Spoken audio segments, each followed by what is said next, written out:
ডোরাকাটা কালো দাগ শরীরে নিয়ে নিশ্চিন্তে চলে এই যে বাঘ।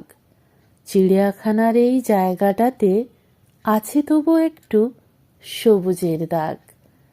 বাকি তো সব শুধুই খাঁচা ঘেরা, না আছে ডোবার জল, না আছে সবুজ। অনেক ভেবেও বাঘ বুঝতে পারে না মানুষ জাতি কেন এত অবুঝ। মানুষরা নাকি অতি বুদ্ধিমান, সব প্রাণীদের উপরে যায়। পশুর উপরে অত্যাচার কেন করে? যাতে পশুর বাঁচাটাই দেয়। বন জঙ্গলে মানুষ বাস করলে আমরা তাহলে কোথায় যাব?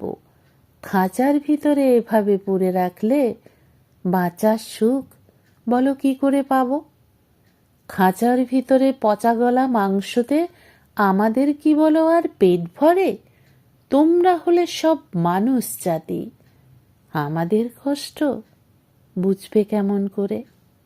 তোমরা হলে সব মানুষ জাতি, আমাদের কষ্ট বুঝবে কেমন করে?